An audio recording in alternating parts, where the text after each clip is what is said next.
probably the greatest finale I've ever watched. I could watch it on its own by itself. It's just like a perfect little indie film. Hi, everyone. Welcome back. I am Jen from the KThree. This is our series Rewatch, and we have made it to the finale of Flower of Evil. Today, we are discussing episodes 13, 14, 15, and 16, all the way to the end. And I'm once again joined by my K-drama BFFs, Carol, Michaela, and Caitlin. Let's give a quick introduction with each of them, and then we will dive right in. Carol, why don't you get us started? Hi, everyone. It's Carol from Kdrama Musings, and I'm excited to be here. I can't believe we're at the end, and I have thoughts because Cha Ji-won can get it. Oh, Cha Ji-won. Michaela. Yes, hello, everybody. I am Michaela from the K-Pop Cast, your K-Pop podcast, bringing you the best sounds and ideas in K-pop each week. But we also talk about K-dramas, and so I'm really excited to get back to talking about the end of the show because I have some thoughts as well. So many thoughts. And Caitlin. And I'm Caitlin. I'm No Sleep for Dramas on all the social medias. That is also the name of my blog. And we all know I have thoughts about this finale. So, yeah. And excellent. I feel like we all have thoughts. What I'm really excited about is how different the debate that is about to be raged, you all. Everyone who is listening and watching, I think lines are going to be drawn on this finale, and I can't wait. I'm so excited. We are headed into episode 13. What is happening? I completely forget. Oh, right.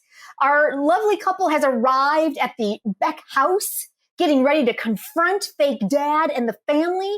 And like basically all hell breaks loose. And then we just run headlong into our finale from there on out. Everything's revealed. Obviously, we only have 4 episodes left. Things need to be revealed. But I have to admit, like the episodes 13 through 15 for me, they're probably not my least. I have to say episode 14 is my least favorite episode in this entire series, because I have to admit, this is where Cha Ji-won loses me. Like she completely loses me by episode 14.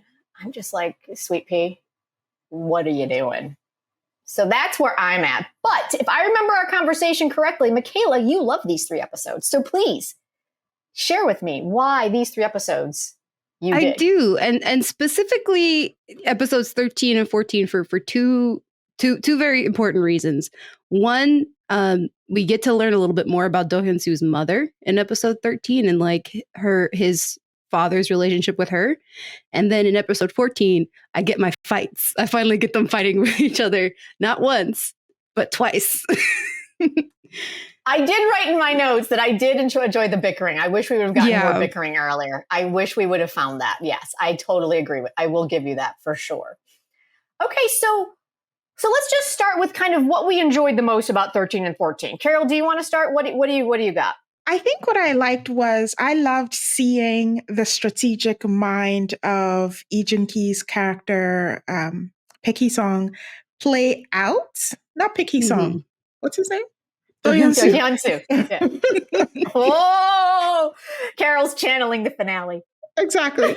I loved seeing his strategic thinking play out in front of Cha Ji-won because it was something new to her. So she was always reacting like, who is this man? I didn't know this about you. What's going on? And she always felt like she was being dragged along for the plan. And she had no idea what was happening. And I think that made her see him in a different light, but it also enhanced her suspicion of him, which that pissed me off. I feel like she really almost betrayed him in some way because he's talking to almost like full on. I'm trying to be nice. So don't be nice. I am not defending her this time. I have 14 screaming, swearing emojis next to my notes about her. I was so pissed off. And I was pissed off the first couple of times I saw it, but this time I was just like, I defended you. I felt like that Tara Banks meme where I was rooting for you. Could you? Yeah, she definitely betrayed him, and I don't think she loved him in that moment, and I don't understand why she went that far. And his reaction to it, oh, I cried so much. I cried because, especially when they were in the hotel room that he had taken her to, and he was like, "You of all people, I didn't care about other people, but you of all people, I was not expecting this from you." And she's all in a position of gaslighting him, like, "Why are you angry at me? Like, I You're couldn't mad at trust you." me? Yeah, How dare you? I was like, shut up. shut up, shut. Right. Yeah, that's where I was. Like in the say, second fight, you're definitely on Do yeah. Hyun Soo's side the whole time. The entire time. 100%. I will say that I will go back to, as much as Cha Ji-won made my brain implode with this, I will go back to the fact that I think the writers did her super dirty. I felt like they used her character every time they needed a pivot point for the Do Hyun Soo character.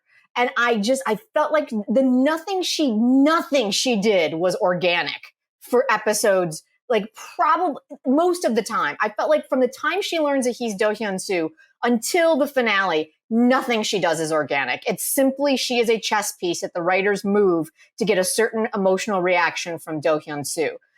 And so I felt like this is the exact same thing. Like, you're telling me that after everything you guys have been through, everything that you know about this entire chaos situation, you're going to suddenly cuff your husband and take him in because he's now the prime suspect for a crime you know he did not commit. And it goes back to what you guys were saying last week. Where's the communication, y'all? Like, have we not cleared this? Have we not cleared this hurdle already? Sorry, I had to get that off my chest. And you guys know that I am the living emoji of this podcast. So, Michaela, what were you going to say? Yeah, no, I completely would agree with everything that you said, Jen, especially on my initial watch. Like, I think, again, that's why as we get closer to the ending, like, my frustration with the show starts to build because of her character, because you're definitely not on her side. Again, she's making all the wrong decisions. And especially like when it comes to this like second fight in the motel, that's when you really start to see like both of them coming at each other hard. Although on the rewatch though, I do approach this scene a little bit more from both sides. Like, I do in a way understand Cha Ji-won's character a little bit more, because she comes at it from we're still at this point and you're still telling me nothing. Like, you're still keeping me in the dark. You're still keeping me away from everything. And I just want you to be safe. Me bringing you to the police station is the only way I know. Me, police officer brain, knows that you're going to be safe. So she has her reasons. Are they right? No, but I am a little bit more understanding of like where she's coming from in this scenario, which is why I like the fight isn't like one for one for me. Like, it's a little even. Right. With When she said, "I just wanted you to be safe and I was going to take you to the police station," I'm like, why did we not lead with that when you were about to cuff him then? This is like, what are you talking about? Like, this should have been your entry point. Like, listen, dude, we are in some shit. You've been framed. We need to get this sorted out. We need to go to the police station because I think that's the safest place you're going to be. But no. She doesn't tell him that. No. Oh God, I was so And angry. naturally, he reacts to that. And my thing is, why are you taking me to the police station? Do you not know each time I'm in a safe space, there's actually more harm being done? Yeah. So why is the police station your answer? And why are you not listening to me in terms of what I need? I don't think she was present. She was just running with whatever she wanted. Yeah, again, I blame that on the writers because it was just bad writing. I was just like, wow, what is happening? Caitlin, you've been very quiet. So I agree. I also want to throw in, like, I also was a little annoyed on, like, how she just was like, I'm going to handcuff myself to you and tag along, but then, like, complain the entire time. And I'm like, you made this decision to tag along. And yet you're getting mad at him for like executing a plan that he was planning on doing alone. And I mean, I totally agree. I did not like her actions, and I didn't like Because even if she had cop brain and was like, I'm going to take you to the police station, and let's say she did tell him and he said no and attempted to run or whatever, and then she handcuffed herself, I would be okay with that. But if she had done that and had the story gone in that direction, and she still complained and still tried, because I think at the point she was kind of butting heads with him in terms of authority, like, I handcuffed myself to you, so we should do what I say. But at the same time, like, you realize that he's had this plan in the works behind the scenes episodes ago. And now you want to like try and dictate what he's supposed to do when it's clear that you don't trust him in general. Yeah, so I did not like her, as well as I just didn't like the fact she continued to complain after following him and handcuffing him. Her character was just so erratic. Like, she just did nothing she did or said made any sense in the course of what this character was supposed to be for these episodes for me. Like, absolutely no sense. I was just like, what is happening right now? And that's why these episodes are not my favorite at all. Not only that, she has no idea what's going on with the investigation. Truly, Yeah. I feel like Hyun Soo has been running the investigation on his own as a 3-person team compared to the whole police department. They have just been playing catch up to the whole thing. Just let him do what he's supposed to do. Yes. And with that, yes, and I'm listening to Carol, and I'm going to Michaela's podcast that they did on Flower of Evil. I actually listened to it. I wanted to like glean some information, but you guys had a really interesting conversation on your podcast between the two gentlemen about policing and about police forces and two different concepts of it. And I really thought that it was really fascinating to watch the police in this one after listening to your podcast, because I was like, you know, it really is fascinating that every time you watch not every time, but I would say a good 90% of the time when you watch a Korean drama, the cops are like the dumbest humans in the room. They know nothing. They barely figure it out. And the only reason they figure anything out is because someone woke up from a coma after 18 years and didn't realize that cars now had their own dashboard cams. Like, what? How do you survive in the wild with no skin? Like, they're the worst. And so I was really fascinated by just the fact that, is that I don't know if that's just a theme in Korea overall, because obviously policing is very different here in the States, and we come at it from a different angle when we watch it. And I thought that was a really interesting thing that you guys discussed on your podcast.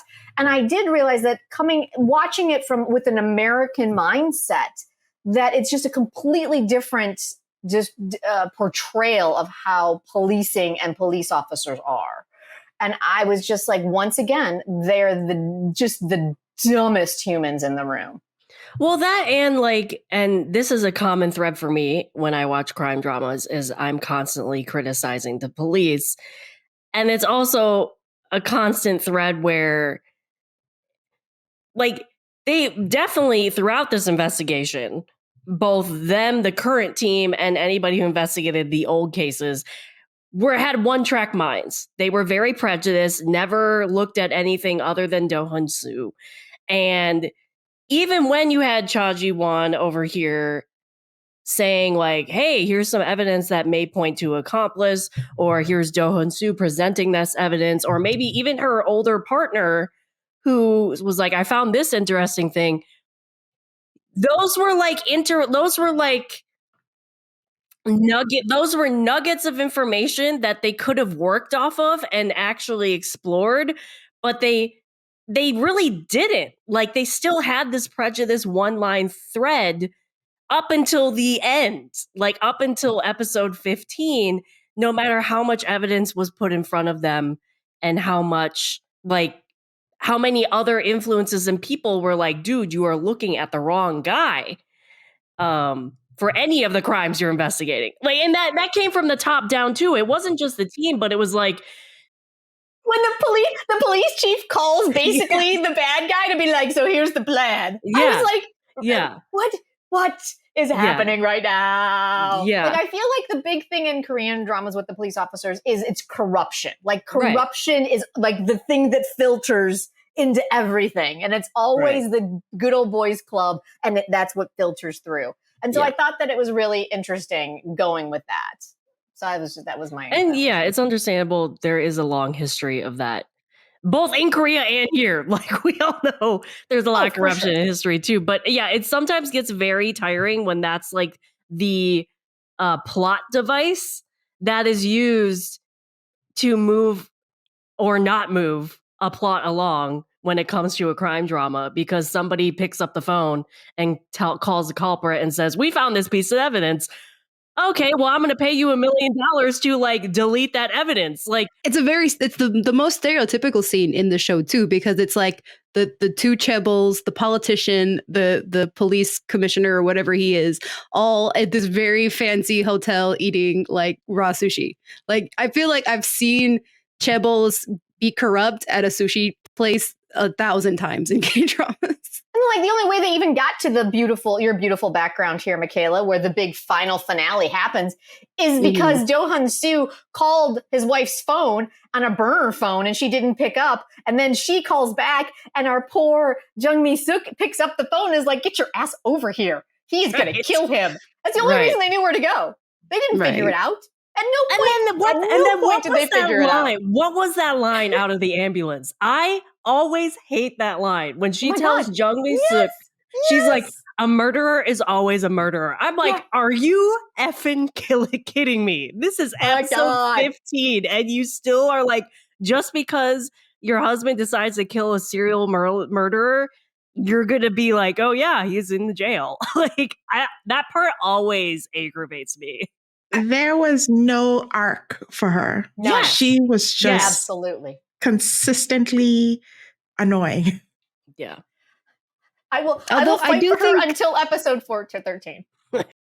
I do think that line though in the ambulance is I feel maybe the writers kind of bringing home this idea that if in this scenario Do-hyun Soo kills Baek Hee Sung, he is still a murderer. He is not a redeemable character. And through this whole show, the whole point has been that Do-hyun Soo is not a murderer. Through all of these scenarios where it was back at when he was being held hostage, when he was going to kill that guy at the hospital, each time he turns away from murder because he is not an evil person. Right. They bring it up numerous times. He is not capable of it. Mm-hmm. It is not in his DNA. And so, yeah, he had snapped. Yeah. All right. So did we enjoy anything in episodes 13 through 15? I will say the one thing I did thoroughly enjoy, there were two things. Kim Ji-hoon's character being completely fucking bonkers was magical to me. Yep. And I still will rage all day long that I cannot believe with the performance that Lee Joon Gi turned in, he did not win the Baeksang.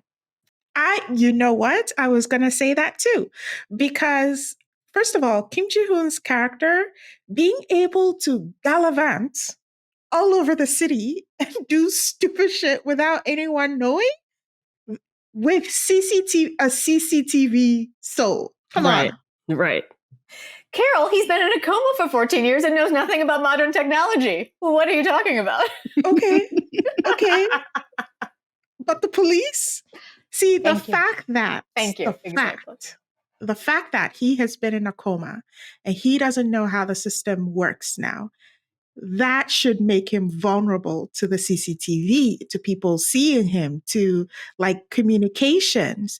But this guy was pretty much working in the shadows, doing whatever, and no one sees him. Chewing his nails, and no one sees him, and he's able to get away with so much. That blew my mind. Well, even just chewing his nails. Yeah. DNA would get everywhere. Why the heck did they not use that other than the fact it was the noise that the sister heard?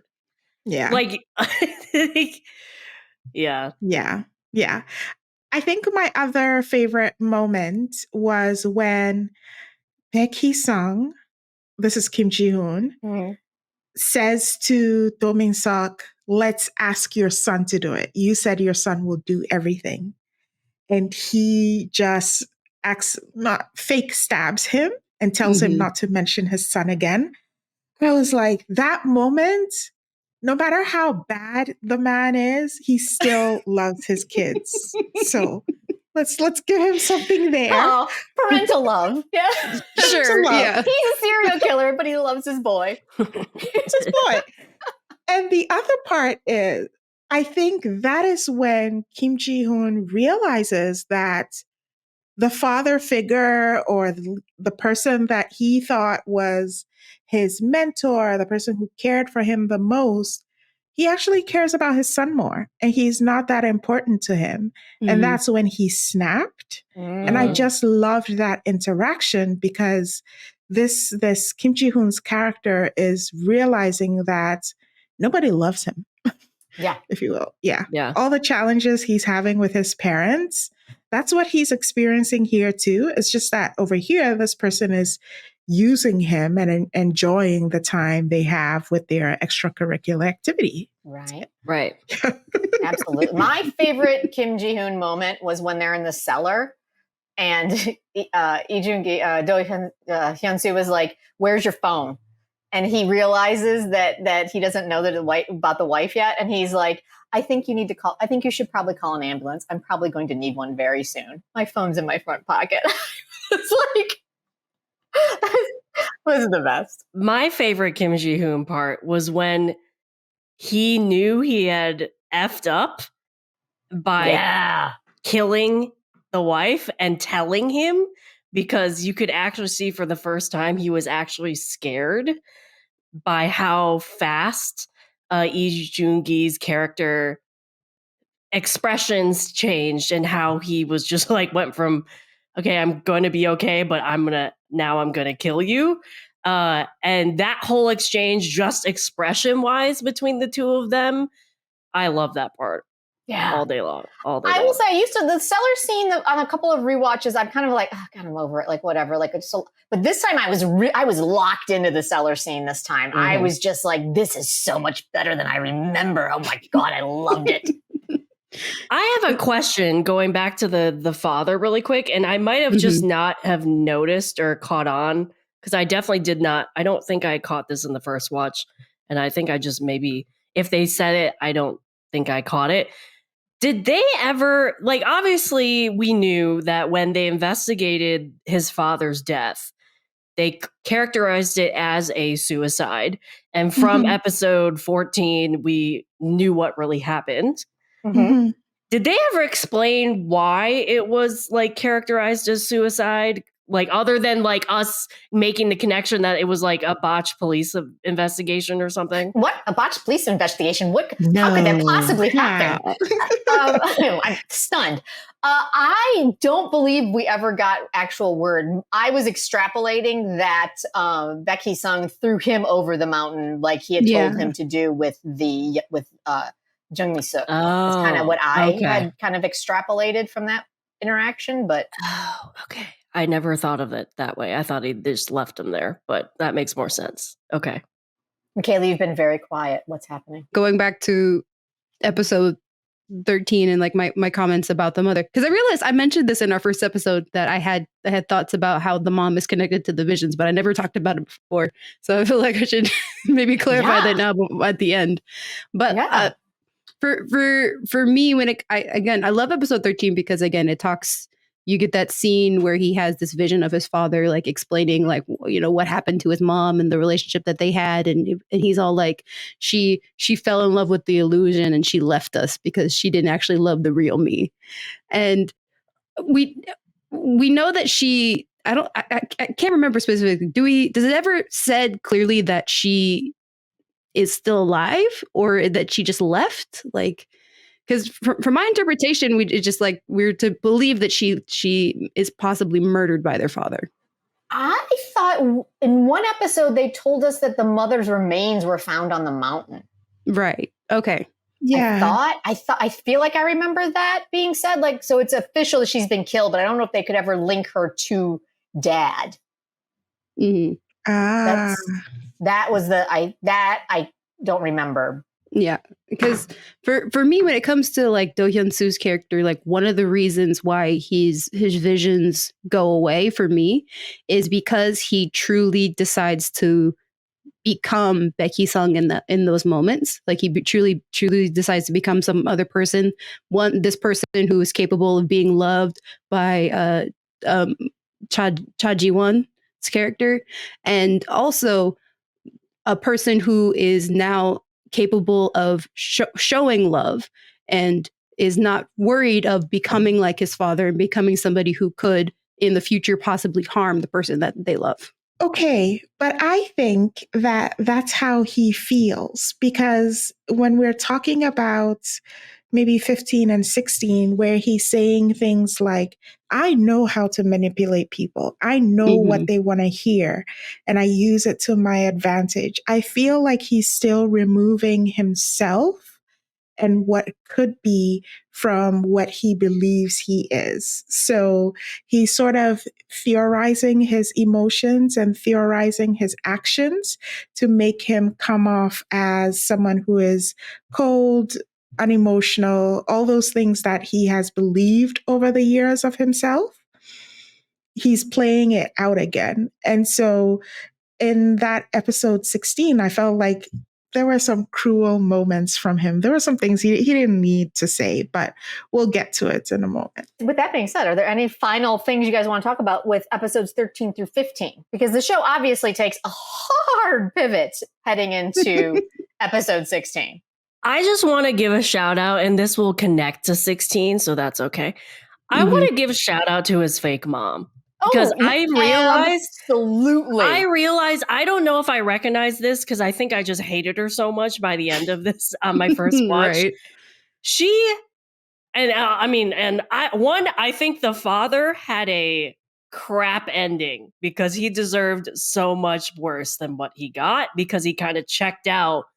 And then you have this mother who's the quote unquote weak link the entire drama, become this strong woman who owned up to what she was like, did the entire time and took what was coming to her. And I don't know if I like recognized that my first watch, but I definitely did this second watch. Like between her interviewing for the police with her husband just sitting there, like I was so bad at the husband. But yeah, I just want to give a quick shout out to her because I loved her. You don't even do a quick shout out because she was magnificent. I said fake mom being the only one left standing in the Baek family in episode 15, and the only one basically who has any mental ability left, I thought was just a beautiful arc.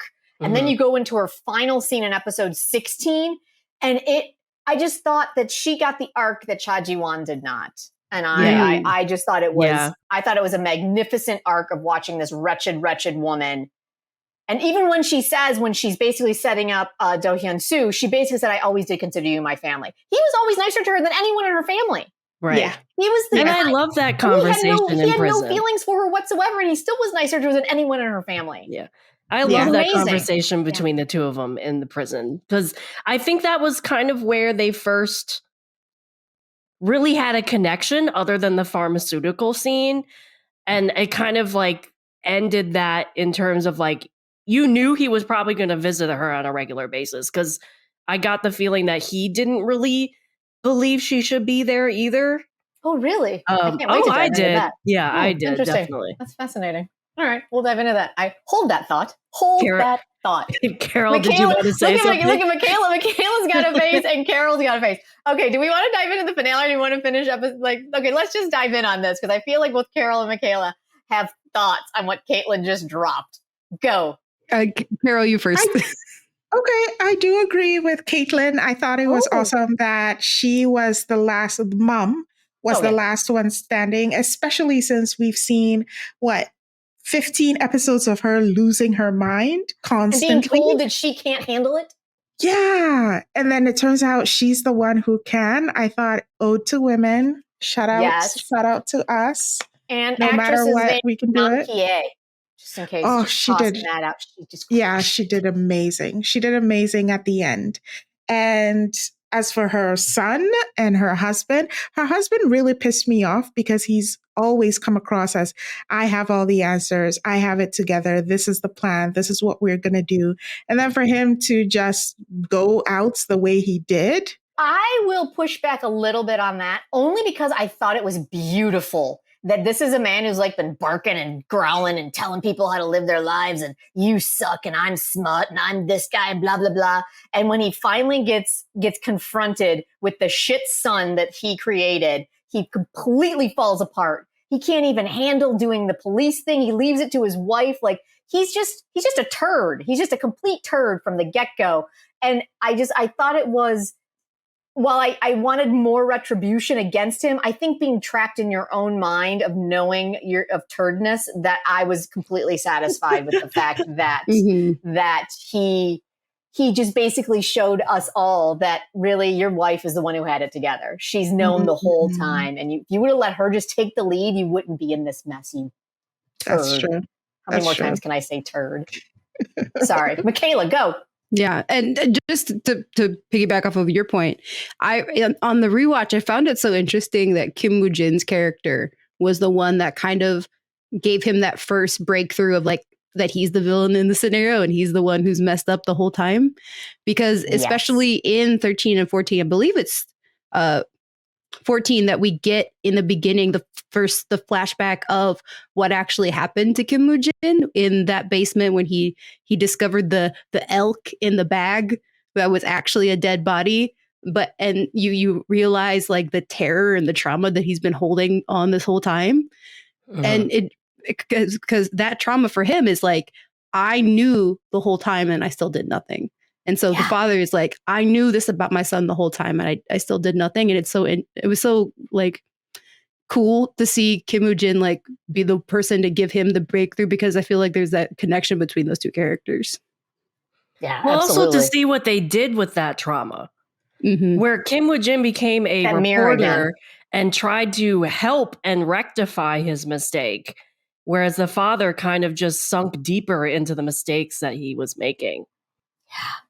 Oh, yeah. There were some great moments for sure. I actually wrote down that it was oddly satisfying because really, at the end of the day, Kim Woo Jin and the fake parents were not like my favorite characters, but their final scene together, where it all Kim Woo Jin gives the come to Jesus talk, like that was. I was like, that's oddly satisfying, like really oddly satisfying. It was great. Yeah. Yeah. And I also before we go to 16. I also want to say one of my favorite, but also a sad scene was the whole sister saving the daughter. I hate that scene because I always cry, but I love that scene at the same time because in a way, I've always thought that the sister is kind of like Hyun Soo, where she's reserved or something, but she also has the same thinking of because they're the children of this father, they don't feel the same way. They don't deserve what they have. So I feel like that action and that entire scene kind of showed her character taking like the first steps, just like the mother caring for the daughter, to get over the hump of dealing with the trauma in the past that she was doing. And accepting, even though she didn't know if she was going to live or not, like accepting that she might die from this because of the daughter being her brother's kid and wanting that happiness for him. Yeah. It was a great scene. I mean, it was just a really great scene. And her like telling Baek not to lock the door. Don't answer until your mom comes. And then of course we had Kim Ji-hoon like pulling his hair back. Yes. Yeah. And then just making him thinking he killed the wife the entire time. Because again, because he was in a coma, he didn't know what she looked like. He's dumb. Let's be honest, y'all. He's dumb. He's just dumb. Yeah. And can we just talk as someone who has long hair who pulls their hair back into a ponytail? Like rubber gloves and a rubber pony. Yeah. Like I'm like, that just hurts. Like that is painful. Like I don't know what. Ow. I mean, you look good doing it, right? But ouch. There's a lot of ouch happening right there, sir. I just watched Ballerina with Kim Ji-hoon again, and I was like, ooh, yeah, Yeah, you got it. You got the hair is fantastic. He can never cut cut that it, hair. though. I'm sorry. He cut it. I No. know. He Yeah, cut he it. did. He did a whole Insta post about Yeah. it. Like, I'm cutting it. Goodbye. Yeah, they're showing promotions for Ballerina, and it's still long, but it's not Yeah. the glorious mane that it was in Well, I Ballerina. mean, he did get to a certain Ballerina. length that I was just like, that's too much. You gotta Yeah. stop. Yeah. I mean, as again, all of us with that long hair, once you get to a certain point, there's a break even point, especially on men, where at a certain point you're just like, that's just too much. Mhm. So, But now we know yeah. that his next project's going to be awesome because somebody paid him enough money to cut his hair. True. God, I hope so. True. Right? Oh, it's hard. That's hard. My other favorite with the hair is Gosu. He still hasn't cut it. That man loves his hair. He's never cutting that hair, Yes. and I love it. Yes. The last thing I watched him in was Missing season 2. Yeah, Missing that was the his Other Side last season thing. 2. That was his last thing. It's his And last drama, at least. Oh, okay. Hilariously, he makes not one, not two, I think 3 jokes about how amazing his hair is. Like, did you touch my hair? You do not touch my hair. It was amazing. Like, I love you. And your hair. Okay, y'all. Are we ready? Yes. Are we ready? Yes. I think we're ready. All right. We are moving in to the Flower of Evil finale. Lines have been drawn. 2 of us enjoyed the finale. 2 of us did not. Michaela and Caitlin, I want to know what about the finale did not work for you. Michaela, do you want to go first? Amnesia? Really? Amnesia?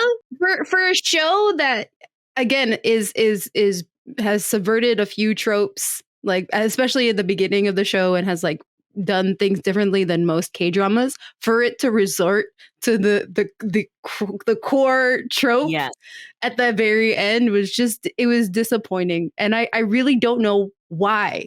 Like, why they would do it. Exactly. Like my problem with Amnesia was where it was in the drama. I found it in my first watch and my second watch. I found it a writer cop-out. Yeah. Like, they didn't know what to do anymore. So they put in Amnesia because they didn't need it. They still, like, Cha Ji-won and Lee Joon Gi's character still had those issues that they needed to work out, that they never got to talk about. And then you make them forget it. And then they have to, like, start over, where they could have just still started over and had these conversations. Like, I didn't I saw it as a complete cop-out by the writers. Okay. All right. So Amnesia seems to be the breaking point for why you did not enjoy the finale. Carol, why did you enjoy the finale? I enjoyed it because of the amnesia. Right? Me too. That's hilarious. On my second, I think this is my third watch of Flower of Evil. I guess with this watch, I wasn't sure whether he has amnesia, because we keep seeing replays of past scenes. He hears her voice. He had reminded of conversations they've had. You know, he has his reservations with reaching out to her, but he's still drawn to her. So with the past scenes, I really thought Homeboy was pretending to have lost his memory this whole time. Interesting. That's how I saw it with this watch.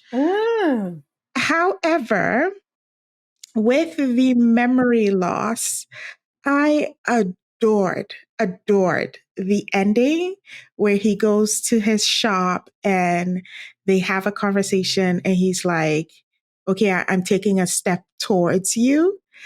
Yo, acting when he's quivering, his face, his Adam's apple, everything was shaking. And I'm like, this man is shaking. And I believed him so much. I think that he did a fantastic job of holding the tension of that fear of disappointing Cha Ji-won again, or lying to her, or her not seeing him as a good person. I felt like he was keeping his distance all this time with that in mind. Because when he wakes up from the coma, like as he's waking up, we see all these flashbacks. And clearly they're flashbacks he's having. So I was kind Yeah, of but like, it's disappearing. While Yeah, they're he's like having it. dissipating. Each one is like a puff of smoke, like just like he's That's almost true. going back in time. He and could have everyone's- had the True. tension and the moment with her without the amnesia. See, I disagree. And this is why I love the amnesia plot so much. Okay. Yes, the floor is yours, So Jen. here it is. This is why I love the amnesia plot so much. Hmm. Because heading into the finale, there was only so much you could do to rectify this relationship, right? It had imploded. Everything had imploded. There was nowhere to take the story, right? Because what do you do for an hour and 15 minutes with this couple that everything's imploded? She really doesn't trust him. I don't like her anymore. She's we ran into all these, I think, structurally story issues. That the thing I loved about the amnesia that worked for me so well is all of those story points vanished, which was amazing because you had to start from zero. So Cha Ji-won has made this, we will call it one of the worst arcs in a great drama in modern history of television.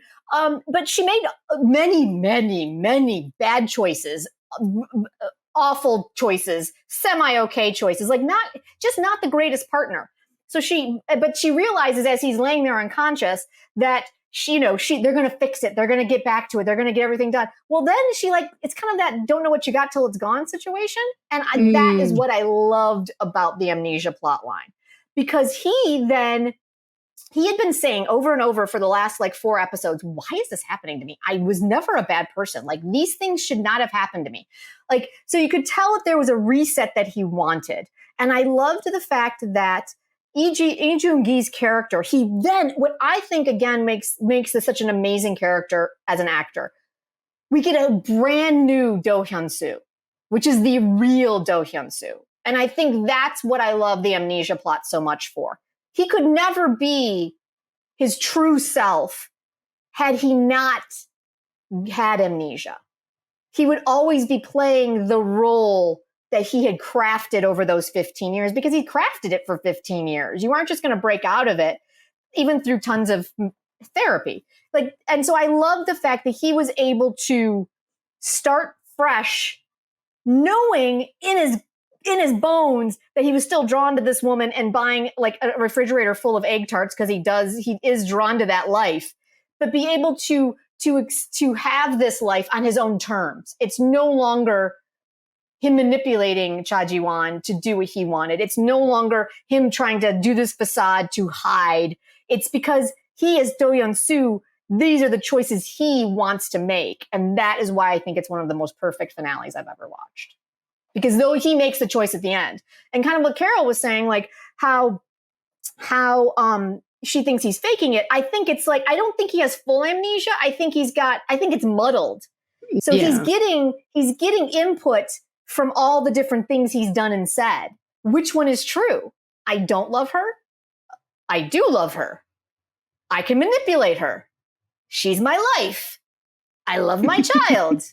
I don't know why I have a child. I think that's what I think. Why do I love egg tarts? I think that's what made it such an amazing finale for me, is that you basically got this one full hour and 20 minutes. My God, these episodes were so long. An hour and 20 minutes of watching him try and figure out what is his true self. And I loved that about it. TED Talk over. Okay. I see the vision. Thank you. But I still would have wanted a third fight. That's what I prefer. I also see the vision, but I don't agree. Why not? Because yes, in terms of Do Hyun Soo, you get this clean slate, start over type thing. Cha Ji-won is still there. She still has lived this entire 16 episode arc plus 15 years of marriage. That's not a clean slate to me. And given her track record in this story, she can't start clean again. She can't leave behind all of those suspicions of her husband, or knowing what his past does, or knowing what she happened. now knows all the truth. So there's none of that suspicion left. She just knows him as Do Hyun Soo. Yeah, but she can build from that. But they still haven't talked through all of that. That was what is there left to talk through on that? handcuffing her in the hotel room. They never had a conversation about that. Like, I mean, at this point, he's been shot in the head. Are you really going to be like nitpick at being handcuffed in the hotel room? Like, that's the thing. Her character would. Her character would take all of those little bits and put it together and make an argument because she did not have that satisfying argument. That's my point. I feel like because of the amnesia, because she had 4 months where she had to rethink who she was married to and what she wanted, that she gets a clean slate as well because she doesn't have to worry about that petty shit. She just needs to worry about the big shit. And even then she's like, listen, I got to let him go because this is making me nuts. I agree with you. I mean, she's still dealing with, okay, the other thing is she's still dealing, so he does have amnesia, right? He is having these memories where he might love her, might not love her. He's reverting back to what he was 15 years ago and whatever. She still has to deal with that personality. So she still has to deal with opening him up again that took her 15 years to do. And so that's in my mind, that's going to cause issues too. I think the thing that they tried to explain, and especially in the car, is that because in his bones, he still remembers everything that happened 15 years ago. He just doesn't have the actual cognitive memory of them. He still remembers them. His body still knows it's there. He's still drawn to her. He's going to eventually get these memories back. He's just going to get them back and be able to process them from a different standpoint. And I think that's what was beautiful about that. So it's not like they're going to have to like rehash everything. It's already been hashed. It now just needs to be slotted. It needs to be filed away. Well, I'm not saying they're going to rehash it. I'm saying she's going to have to unlock the individual doors to reopen the memory that he lost. And when she doesn't do that, she'll have to deal with the 15-year personality where he's reserved and doesn't want to have anything to do with her. Oh, I didn't see that at all. I felt like especially at the end. At the end, did you not see that he had unlocked it already and he just now needed to cobble together all the memories? Like the name of his shop basically told him everything he needed to know. Yeah. I think, you know what? I think it was the name of his shop that really sort of triggered him into coming back. It did. I noticed it this time. I noticed it this time, or I hadn't noticed it before. Yeah. Yeah. I just wanted to talk about the car scene where she is driving him and he says, of course, I'm not going to forgive that guy. I just know what he needs to hear. And then he looks at her. He's like, I know what you want me to say. I was sitting there like, I love Hyun Soo so much, but this is so unnecessary. This is so cruel. Well, that's what I'm saying, though. He'll say those type of things when they are happily married off scene, and that will cause an argument in their relationship. That is what she's going to be dealing with until they unlock all of his memories again. That is a prime example of that. But I will take it back. I will challenge that he was having a really real moment of who Do Hyun Soo was, and then caught her watching him and being like, "Oh shit!" And then I think he was like letting her know, like, "This is why I'm not letting you in. This is why I'm pushing you away." And that's why they had the breakdown in the car. Because he's like, I will do the same to you, which is why I'm putting up this huge wall, which is not giving you what you want. Even though I know what you want, and you want me to say, and he knows he could do it. He knows he could do it. Ugh. I mean, it was mean, but it was also like trying to be like, Sweet Pea, you need to make a clean break because I can't give you what you want. That's how I saw that. I've said at the beginning, like I've rewatched this show like a lot of times. And so whenever I get to the ending, I feel like, especially as somebody who loves the series and rewatches it, I just wish we just had more time with dealing with the after. Like we wouldn't have to guess like what it's going to be like for them, you know, after they reconcile, after he gets his memories back, after they come back together. Like I wish we had just spent more time on kind of like resolving what their life is going to be like after.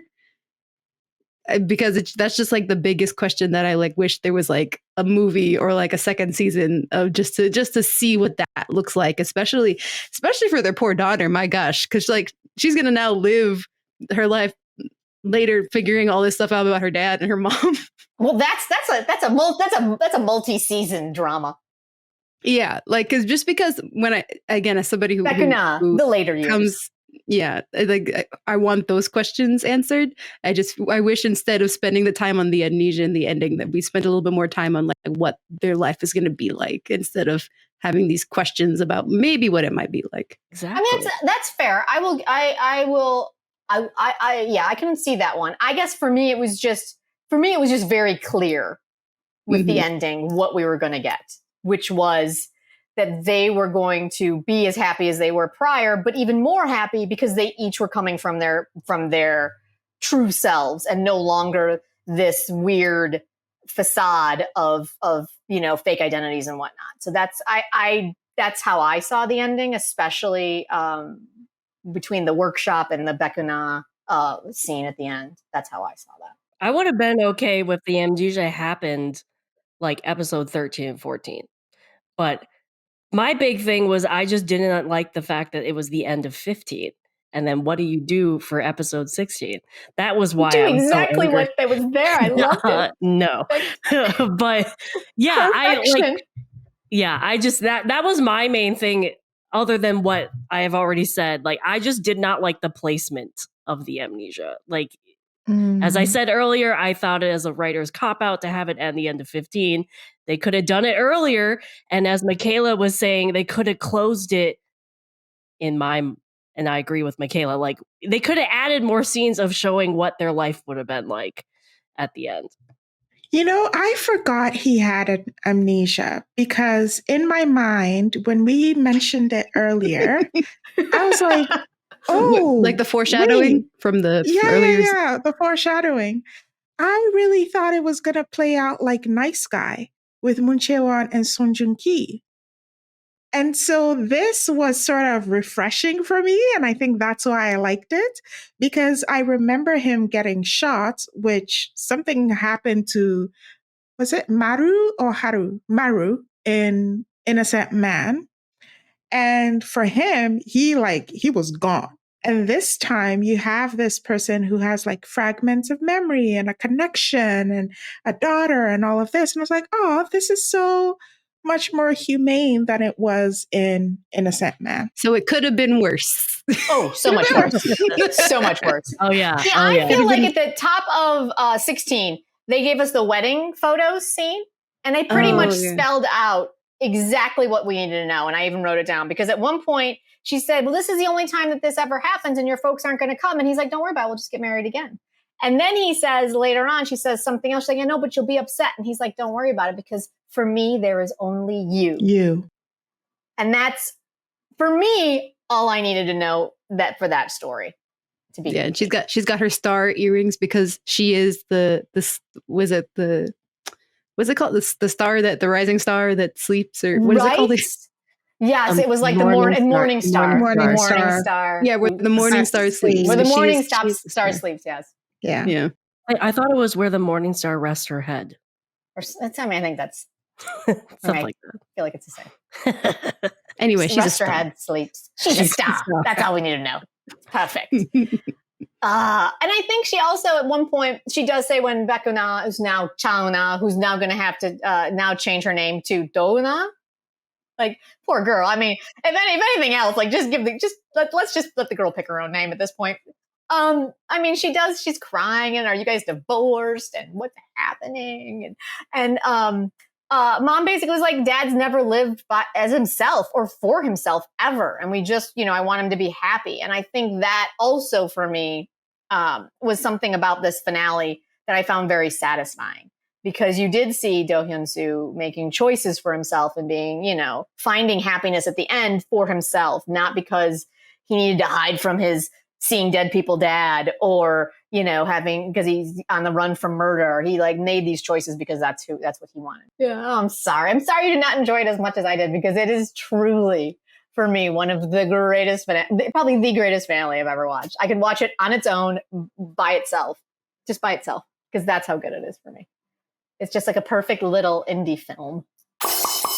And now for some quick K3 K-drama coffee break business. That's right. We love sharing our K-drama thoughts with you, our community of K-drama lovers. And we have a few ways that you can support us. You can buy us a coffee at ko-fi.com/the-K3. And by becoming a member, you will get a calendar with weekly updates and also Jenn's blog filled with her K-drama thoughts. You can also find us on YouTube. If you go into our archive, we have years of K-dramas to recommend for you. And talk to us there as well on our community tab. We also have a discount for a VPN service. So if you are dying to get your K-dramas that are airing only on Disney Plus in Asia, you can use our VPN. It keeps your devices safe. Just look for the code in the description below.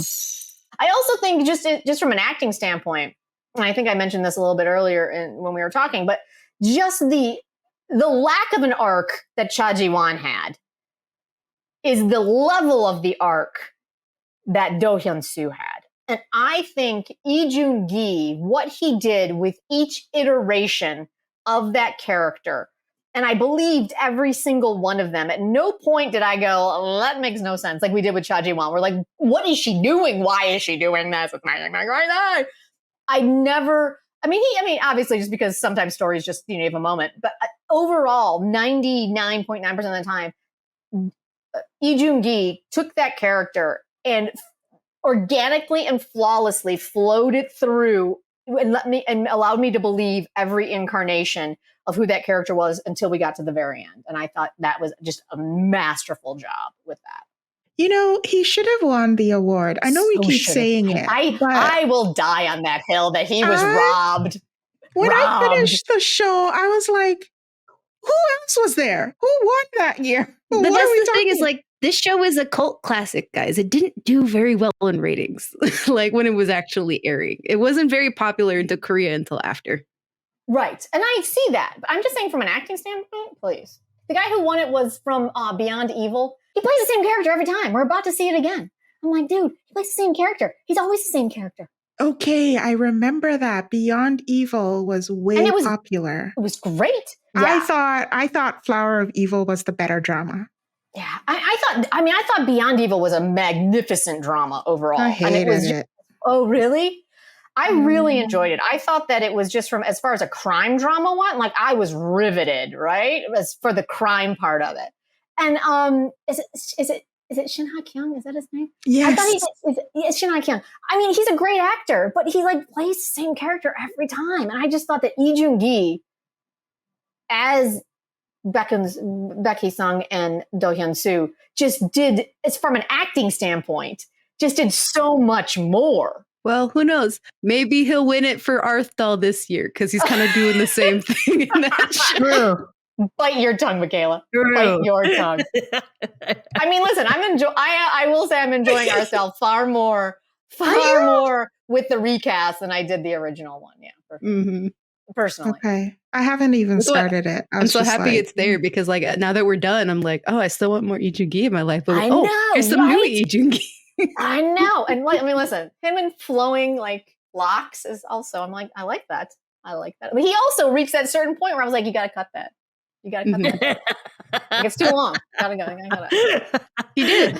There was a whole vlog about it. Really good. I was like, oh, nice. Yeah. He was like, I don't know why you guys want to watch this, but here you go. It was adorable. I think it was an IG Live or something like that. But yeah, it was really cute. So because we only touched on it briefly, let's just circle back real quick on our fake mom, who, in her final scene. Caitlin seems to think that Do-hyun Soo is going to be visiting her on the regular now. Yeah, but I'm not. I will say I don't know if the mother will accept his visitations, but I think he will make the attempt. What gave you that indication? Vibe. I felt it in my bones, Jen. I don't know. I kind of like just in the conversation, I was like, here's two people who understand the circumstances that they were either dealt or not dealt. And this is where those circumstances left them.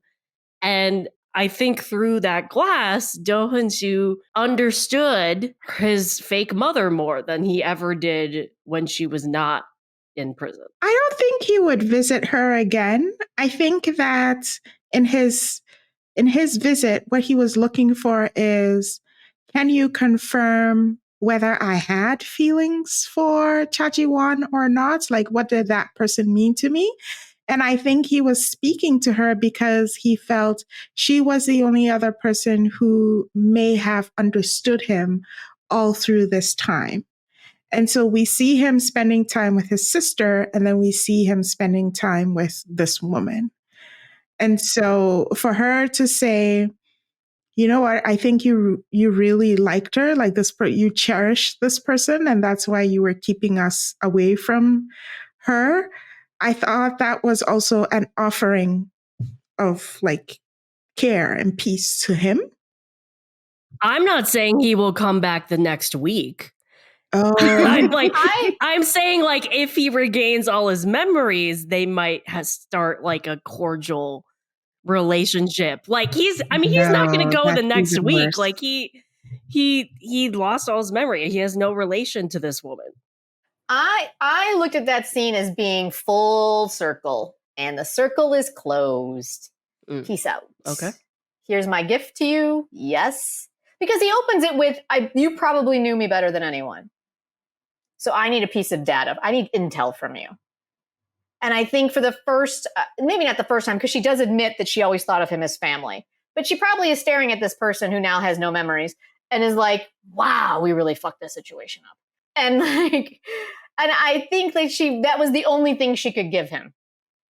That was like her parting gift is kind of how I saw it. And then she was like, and now the circle is closed. Yeah, I agree with you. When she said, we're done here, and she tells the officer, we're good to go, I felt like that was the end of them. I don't think she would ever accept him if he came back. In part because of guilt. Right? Yeah. Mm-hmm. I mean, really, just terrible.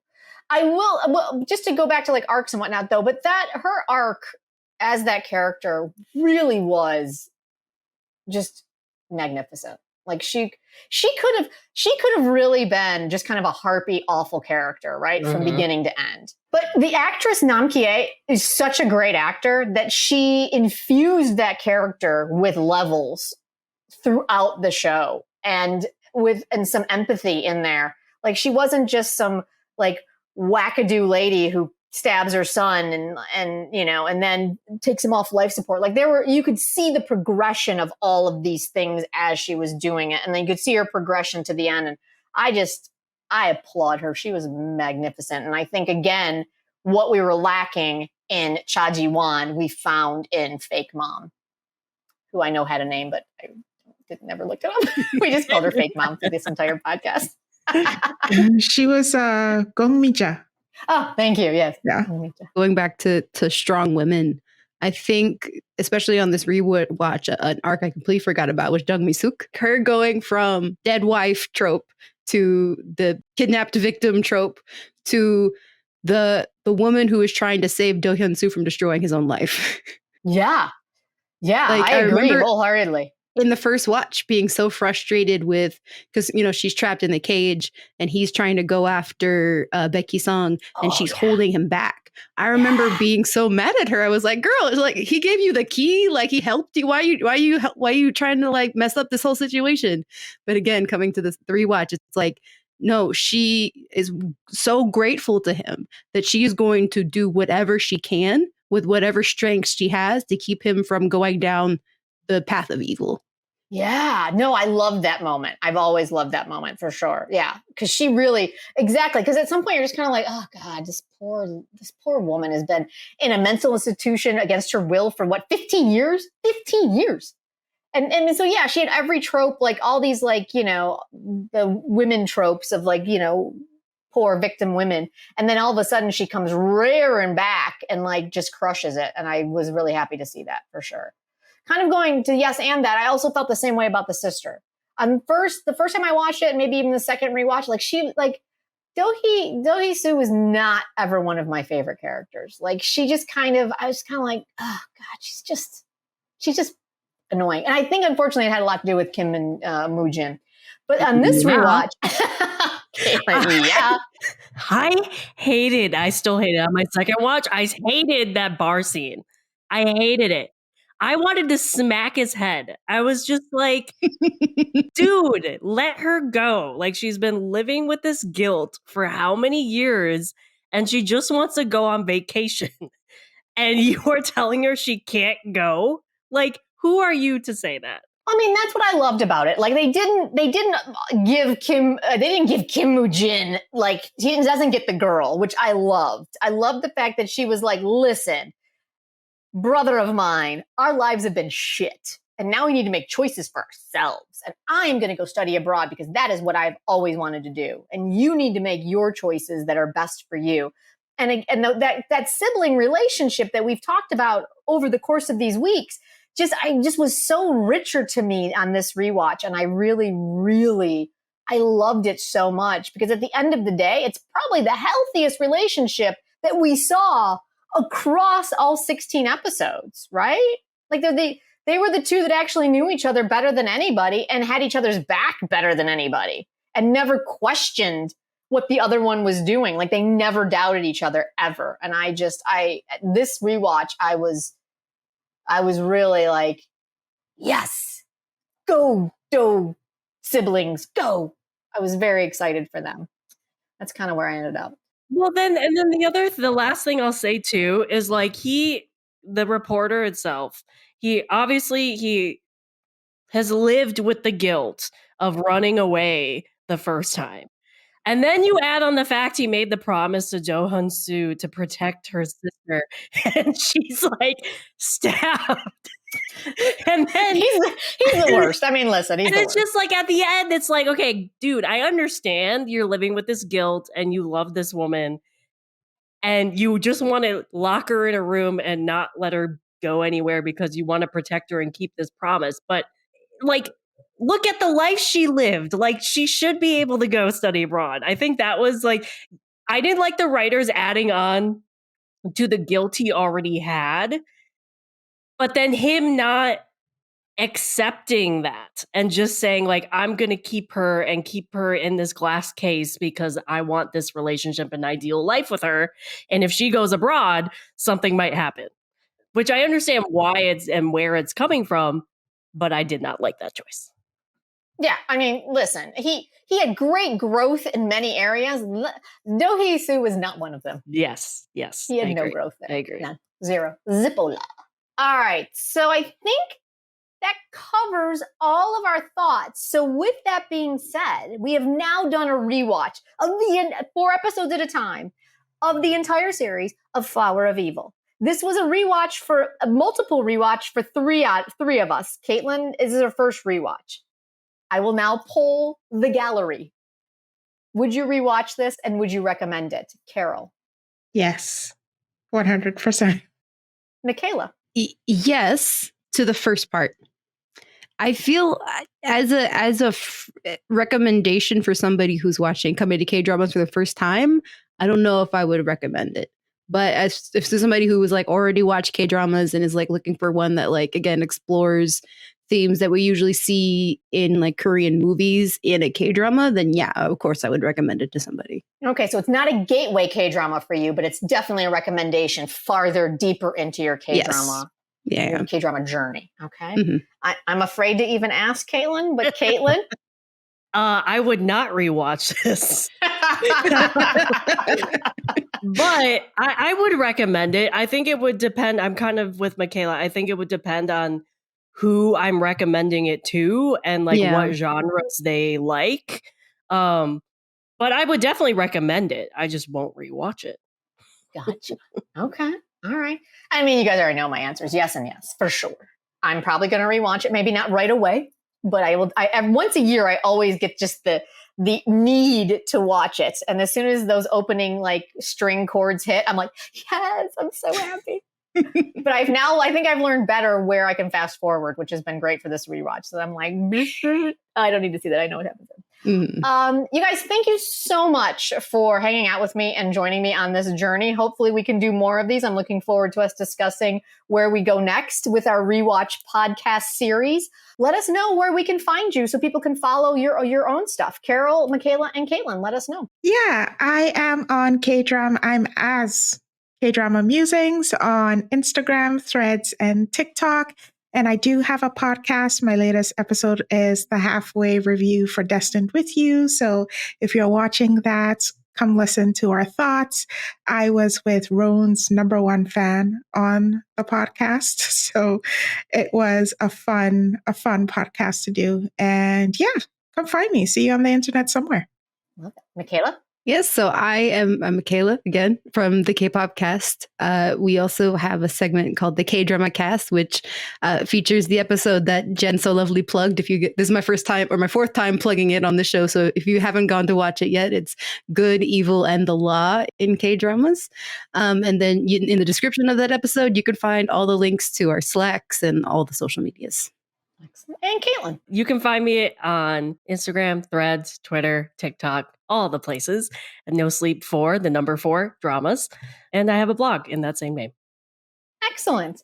And if you guys have not followed the KThree on all of the basic places, we are over on Twitter, we are on Instagram, and we also now have a newsletter that comes out twice a week, a news roundup and a casting roundup. So go ahead and give us a follow and a subscribe there, and you will get all the top headlines. So, but until then, thank you so much for hanging out with us. Thanks for listening. Thanks for watching. Give us a like if you enjoyed this. Let us know what you'd like to hear from us next time. And until next time, bye. Bye. Bye, everybody.